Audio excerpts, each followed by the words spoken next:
Alrighty, guys, welcome back. It's your boy EQ. And up next, we have the biggest and loudest Drake stans calling out Kendrick Lamar fans and saying Kendrick Lamar didn't get the job done. And stans, what was the job exactly that you claim wasn't done? That beef wasn't about who could sell more, stream more, or put more butts in seats. Even though Kendrick Lamar has been dropping gems and breaking records habitually, including outstreaming Drake with half the catalog during that time, a crazy feat in itself, and still has the most streamed album of this year for a project that came out last year. And he also happens to still have Damn rounding out the top 5 in the most streamed albums on Spotify. And just to clarify some things for the cult of the Oviehoites, that battle was for the title of being named the best rapper out. But these stands have been putting together an expert showing of what not to do when goalposts moving. This almost seems like those workplace accident videos where buffoons are handing scissors sharp side first and walking through construction sites with no helmets. And it's very clear that some of them need their helmets, guys. But Kendrick proved exactly what he set out to do, to prove unequivocally that he's the best rapper out there, and Drake didn't have to disappear or stop selling tickets to prove that. And I've said this before, but if numbers are your end-all be-all identity, then guess what? You don't have an identity. So calling out Kendrick Lamar fans is egregious. Every fan base has stands, and I definitely don't agree how stands handle a lot of things, whether they're on the right side or the wrong side of things. Debates are needed. Objective critical thinking is necessary, but name-calling and racial slurs is out of bounds and really paints a picture of your character. But enough dilly-dallying. Let's jump into this video where we have the biggest and loudest Drake stands calling out Kendrick Lamar fans and saying Kendrick didn't get the job done. And again, please let me know what that job was supposed to be, because I'm pretty sure Kendrick Lamar was very successful in what he set out to do. And I do find it hilarious that after I cooked them the first time, all they did was just make them private and block me. I think though they want this to be a Drake is not hip hop thing so bad, right? They sound so defeated. Right? And one thing we got to understand, whether we talking business or the streets, you've always had to watch what the fuck you say. You know what I'm saying? Like I can't just go to a neighborhood and say whatever the fuck I want out of my mouth. The fact that they know this and still say the things that they do online, obviously because it's online and they're anonymous, just makes their actions that much more egregious, guys. Like people got to understand, free speech is a real thing, right? But there's consequence. You know what I'm saying? Like you can say whatever you want to say. You can say whatever, bro. Call me whatever you want. And listen, and there's repercussions for that. Delusional. Right? So this whole he's not hip hop thing, this is where we start to call the bullshit, because there have been lyrics in hip hop where niggas have talked about fucking kids and throwing them over the bridge. We never heard niggas speak out against it. That's that horrorcore stuff. And honestly, even in that genre, that's not really as accepted as this person claims it is. There have been niggas that they hold to a high standard that has real allegations. We never heard niggas talk about it, right? What Kendrick Lamar did, and I fuck with K-Dot, right? But what Kendrick did last year, that he used buzzwords, right? Culture. Niggas always want to feel a part of something. So the moment that he said culture was the moment that Drake lost that shit, because now niggas felt a part of something. But the thing is, Kendrick Lamar didn't even create that narrative. At the end of the day, that's also been around for quite some time now. People have been saying that Drake is a culture vulture for a very long time. He's had that colonizer tag on him for a minute. So you can't blame K-Dot for that. At the end of the day, I do believe Drake has been rewarded for putting out mediocrity for quite some time now. That is true, though. People do want to feel a part of something. These narratives, community. Like, oh, well, you're a culture vulture. No, he's a businessman. You can be a culture vulture and still a businessman. DJ Vlad is also a businessman, and the dude is a mega culture vulture. Yeah, this is how music works. This is how you stay on the top. You collab with artists, right? So if he ran to the South, but all the Southern artists say, nah, we fuck with Drake, right? Like it's all about narratives, right? And my last point is this. You got niggas that like Screwface that are doing diss records, Jalopy, you got niggas like him talking about a media blackout. How can you black out a album when you can't even black out the artist yet? We've not heard you niggas go a day without talking about the nigga yet. And this is how you... The thing is, in media, guys, whether it's online or whether it's print media, you don't not report on the things because you don't agree with the actions. That's probably an even bigger reason to report it. Yeah, because it's so egregious. So I can't agree with the dude there. You know, fans, stands, right? Because fans are cool. Stands is where of course, weird. I agree as well. This particular guy talking, he may be more objective than all these guys. We've all seen it firsthand. This is probably one of the most toxic, abrasive group of stands we have seen. Well, that's how you know. There's Kendrick fans and there's K-bots. K-bots are not Kendrick fans. They're just Drake haters. Yeah. But this is how you know that they're not If you think critically now, you're a bot, guys. Satisfied, right? Because when Drake beat Meek Mill, niggas was all cool. We was cool. Right, niggas didn't antagonize Meek Mill for real. Like, niggas did Meek Mill still hasn't recovered from that, so I don't know what this guy's talking about there. And a lot of the things that Drake was claiming that UMG did for Kendrick Lamar are definitely things that many people have claimed Drake of being guilty of. Even UMG went in their opening statements and clearly stated that Drake has done those tactics that he's accusing them of in his own petty beefs. Those are their words. Little memes and shit, that's what it was. These niggas are not satisfied because they couldn't get the job done. The nigga that you thought that you smoked last year is still the #1 stream. Niggas are still waiting on his album, and whether they react to it or not, the album's gonna sell. Their fans may be highly anticipating this album, but we can't deny the fact that that Iceman rollout has to be one of the most fumbled rollouts ever. The idea in theory is really dope, but it has had such poor execution, guys, to where even the hardcore fans are saying, what is this? Just drop the album already. And Kendrick's goal, like I said in the intro, was never to be the most streamed, even though for a good chunk of that time, he was able to outstream him. And given the fact that he has like less than half the music that Drake does, is an incredible accomplishment. I don't think anyone expected Drake to just fall off the face of the earth or just stop streaming. That was never going to be the case. He was going to have people come to his shows. The guy obviously has a huge fan base. This whole battle was about who is the better rapper, whether it was Drake or J. Cole or Kendrick Lamar. They have all been vying for that title. That's what this was all about. These people again are just moving the goalposts. You got July talking about he's not going to react. We haven't seen that nigga react to an album yet. Chance the Rapper just dropped some fire. We didn't see him react to JID. Bro, no. He's never reacted to anything. You mean Jid? Besides Drake. We only know him for bashing Drake, so that don't even make sense in itself. He's saying, "Oh, I'm not gonna talk about Drake." Nigga, who are you? You ain't nobody. You wasn't here before this. Mind you, these are people that hide behind some anonymous avatar. We only know you because you just do a whole bunch of Drake trolls. So if you ain't gonna troll Drake, guess what? Nobody fucking knows you, gang. Try to figure out, like, bro, who the fuck is a jalopy, bro? Like, that shit sound like a sandwich. Bro, nigga, I literally like no. A jalopy, like a whip. This is the funniest part because I did my because I was like, who is this nigga, bro? I've never seen him before, and he got the most to say. So I did my little research. I love research. And I truly don't think anyone should have that right taken away. But again, words have consequences. So if you're going out crashing out every other week, expect people to check you, especially when people feel so strongly about something. Reddit, all that shit. My nigga, if you go type his name on fucking Reddit, he used to run a Drake stan page. He used to talk about anime and Drake.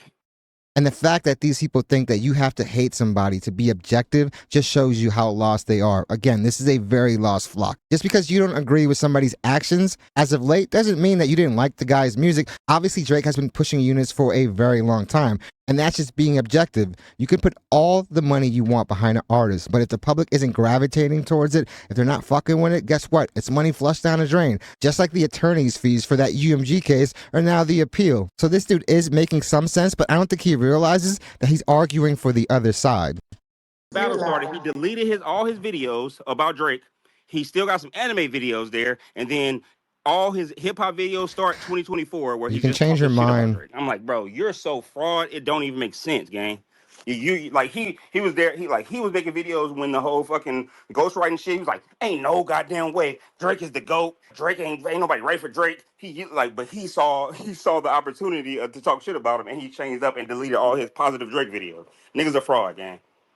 If I had something like that up, I would have just left it up. It just conveys that you're being objective. But absolutely no one could defend the actions over the past year and a half from this dude because they've all been sloppy. Screwface react to the Heart Part 6. Like, I still don't, to this day, I don't know. The Heart Part 6 was hard. At the end of the Screwface video, he was like, oh, Kendrick, the literal white flag. On the clock, Drake, this is what we needed. Drake is doing his thing. Fucking Kendrick, you got to respond. And now Kendrick ain't got to respond. Actually, I decided. This nigga's so weird, gang. Yeah, he talking about he don't even have no respect for Drake now. Like, bro, we got you in 4K, bro. Got you in 4K. And it's wild how they don't understand evolution and growth. You could have had respect for somebody before, but guess what? If they do something wild or out of pocket, it's okay to not have respect for them anymore. The other day, him saying that Drake was my favorite, like fucking right before the battle, Drake is my favorite artist. Y'all don't understand. He be really that could have been. I'm like, y'all niggas so weird, bro. These niggas hate Drake so much they turn pro label. Like, I've never in the history seen niggas root for the label. And if he only creates hits, like, you can't say that when Drake was literally the golden goose of UMG for like 15 years. He was the label. I don't understand. Like, it doesn't even add any sense. Like, why would you want to take the biggest hitter? Universal is bugging out because if you look at it from the outside looking in, it's like, why do you want to take this person that is just going to consistently drop albums why. Like, I don't get it. It's like, that's some real hater shit. But maybe Drake.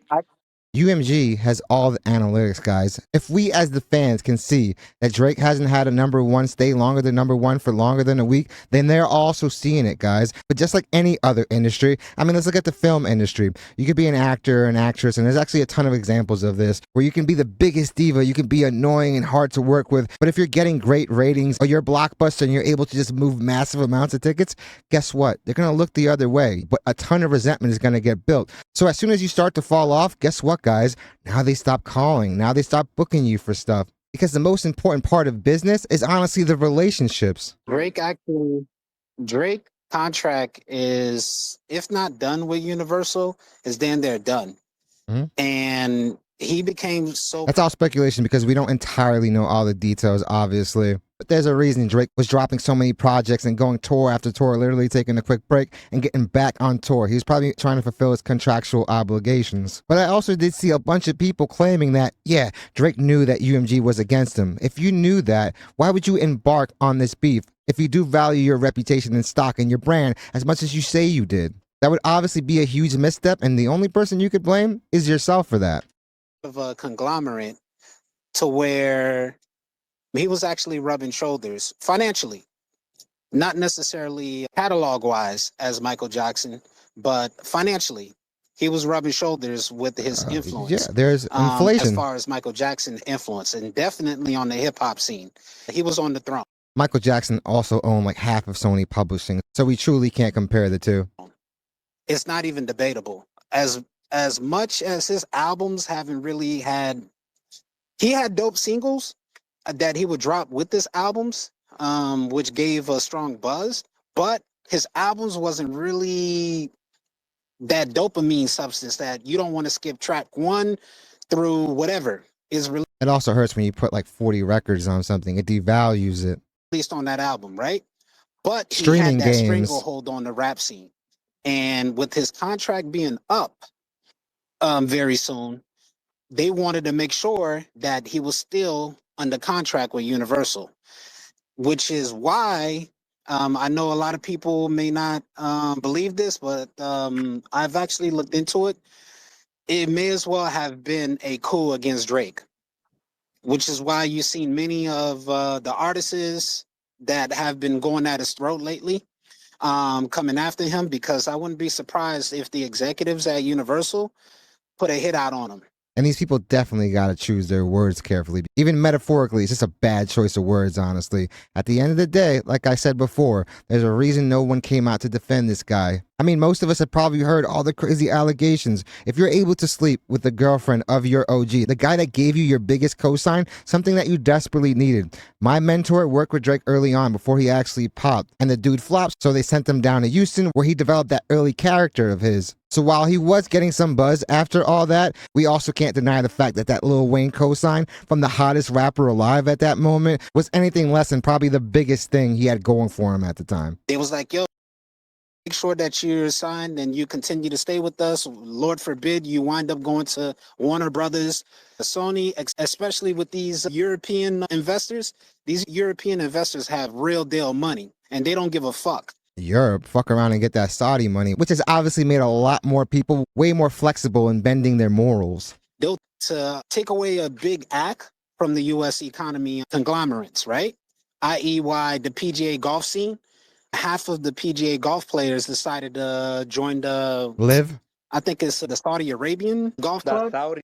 It is a Saudi company, but the company is obviously called Live. Money's different. Live Tour. Yes. Come on now, Drake contract is up, and they like, fuck that, bro. We want to sign this guy. We want to invest into OVO XYZ. We'll take him from Universal. Universal offered you $200 million. All right, we'll offer you $1 billion. They didn't want that, so they was like, look, Drake, we know your contract is gonna be up soon. How about we just, brown nose you real quick and give you some of these things that you'll enjoy. And Drake was probably like, that ain't enough. No. We'll do this. That ain't enough. No. You know what? Since you don't want to sign this, all right, fine. What we'll do is cut a check to these other artists out here and tell them, yo, it's a bounty on Drake's head. He's on the throne. Fuck him. Okay. He's this, he's that, right? If these people knew that this was a fact, you would think that the attorneys in that UMG defamation case would have known all this. This is all just speculation, and like I said earlier, these people also claim that Drake knew about this. So if he did want the best negotiation, why do you jump into this beef at all? UMG has all the data, like I said earlier. So it's hard to justify giving another bag when he's underperforming, at least to the standard he had set before this deal. Please do me a favor, take the throne away from him. That now, guess what? Is the only thing that makes sense as to why all these people... Well, somebody has to take the throne. His throne is gone. Even a broken clock is right 2 times a day, guys. Yet they had a few little truths in there mixed in with a lot of speculation and just honestly a lot of falsehoods as well. But hey, guys, it's definitely on brand for them. And for them to call out Kendrick Lamar fans when this group, at least this group anyway, happened to be some of the most abrasive stands and fan base we have probably ever seen in hip-hop, says all I need to know about this group of people. And the fact that they erroneously claim that Kendrick Lamar didn't get the job done, again, what exactly was that job? To me, the whole point of that rap beef was to claim the title of best rapper alive, something that they have all been vying for a very long time. They say it in their records all the time. J. Cole was literally on a feature run, basically saying that in all his verses. But this level of narrative spinning and goalpost moving is something that we've all come to expect from this group. But definitely let me know what you guys think. Do you guys think like them, that Kendrick Lamar didn't get the job done? And whether you agree or disagree, what do you guys think that job actually was? Because at least to me, and more than likely Kendrick Lamar, I'm pretty sure that we would both agree that he was very successful in what he set out to do. But definitely let me know what you guys think. Also, it's kind of crazy that you're calling out the Kendrick fans over things that you guys do on a daily basis. Not just daily, you guys do it like every few minutes, honestly. So definitely let me know what you guys think. Definitely hit the like and subscribe button, guys. It does your channel wonders, and I really want to thank you guys so much for continuing to make this channel a part of your day. It honestly means the world to me, and all the love and support that you guys continue showing this channel on a daily is honestly overwhelming and probably the biggest reason why I make these videos. So I definitely want to let you guys know how grateful I am for all of it. I do want to send out a big shout out to all those that have been joining YouTube memberships. A small way to support the channel, but definitely goes a very long way in helping out, and also a very big super thank you to all those that have been sending super thanks, because guys, it has been tremendous. I really want to let you guys know how grateful I am for all of it. If you guys do want to continue the conversation, and trust me, the conversation will continue, definitely follow me on X, and that link will be posted in the pinned comments and also the description, because I'm definitely looking forward to your takes on this, even though I'm like almost 1000% sure what side you guys will be leaning towards more. But I would definitely love to hear your opinions, guys. Hope you guys love this video, and I hope to see you guys soon. And this definitely reeks of hypocrisy.